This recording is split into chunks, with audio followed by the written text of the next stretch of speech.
Lijep pozdrav 5. A razredu. Ovo će biti naš sat hrvatskog jezika. Pripremite svoje čitanke, snagu riječi i bilježnicu iz hrvatskog jezika. I probajte pronaći ispunjaljku koju sam vam poslala zadnji put. Ja znam da ih volite ispunjavati, pa ćemo ju probati zajedno riješiti. Dakle, riješimo li točno zadane pojmove, slova u posebno označenim poljima čitana odozgo prema dolje, reći će nam što je tema našeg današnjeg sata. Dakle, prvo pitanje, hrvatski časopis za djecu koji nosi oznaku izvorno hrvatsko. Dakle, da vam malo pomognem, počinje sa slovom S. S, M i B. Drugo, Hrvatska ima izlaz na Jadransko, to sigurno znate, more. Evo, već su nam prva dva slova M, O. Vi sad možete pritisnuti pauzu i sami riješiti do kraja ovu ispunjaljku. A tema našeg današnjeg sata je hrvatski jezik, o kojem je naš pisac Pajo Kanižaj napisao pjesmu koja se zove Moj hrvatski. Ali da se prvo podsjetimo da je hrvatski jezik naš materinski jezik. Znate li vi kakav je to jezik?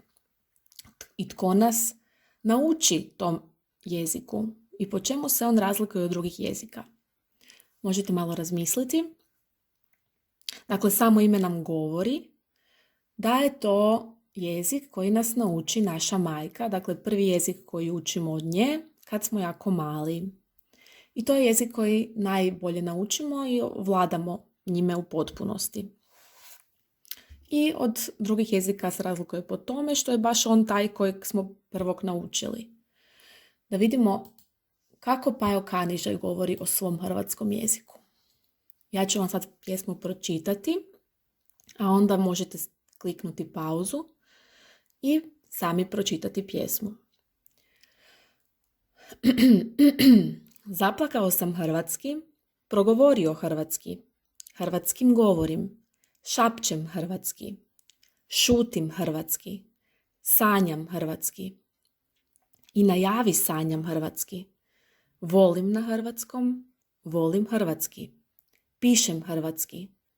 Kad ne pišem. Hrvatski. Sve mi je na hrvatskom. Hrvatski mi je sve. Evo, ovaj pisac jako voli svoj jezik. Nadam se da vam se pjesmica svidjela. I sad biste mogli otvoriti bilježnice i napisati naslov. Pajo Kanižaj, Moj hrvatski. Dakle, pisac koristi razne glagole pomoću kojih nam opisuje za što sve koristi svoj jezik.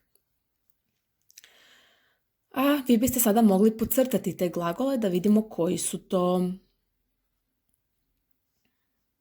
Dakle, plače na hrvatskom, progovara hrvatski, šapće, šuti, sanja, voli na hrvatskom i piše hrvatski.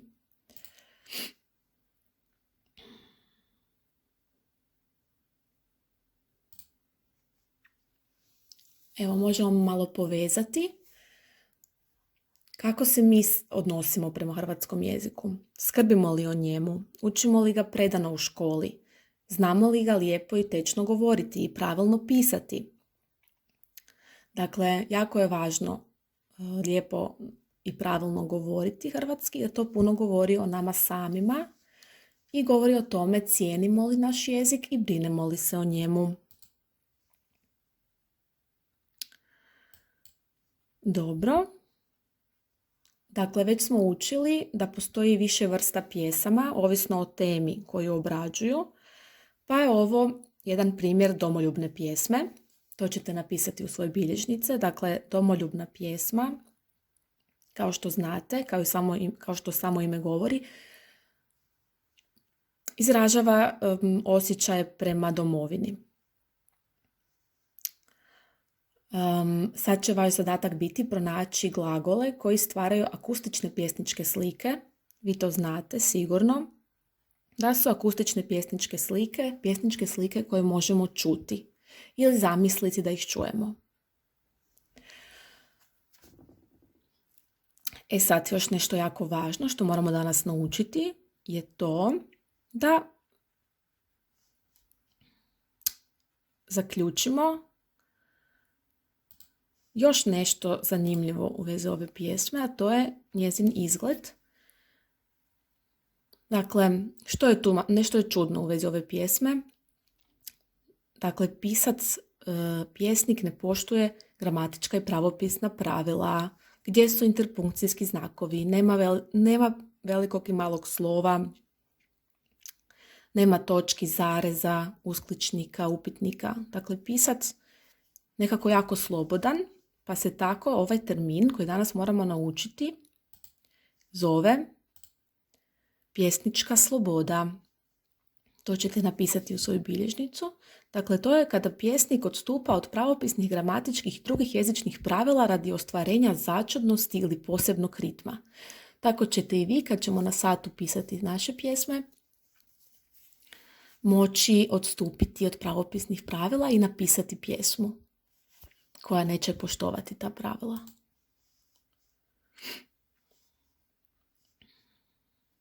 Dobro. I ovako bi otprilike trebalo izgledati gradivo koje smo danas naučili u vašim bilježnicama. Dakle, naslov, definicija materinskog jezika, tema pjesme, to ćete sami za zadaću, akustične pjesničke slike i primjeri za njih, definicija domoljubne pjesme i objasniti mi što je to pjesnička sloboda. Nadam se da je sve jasno i da smo uspješno interpretirali pjesmu. Do sljedećeg puta.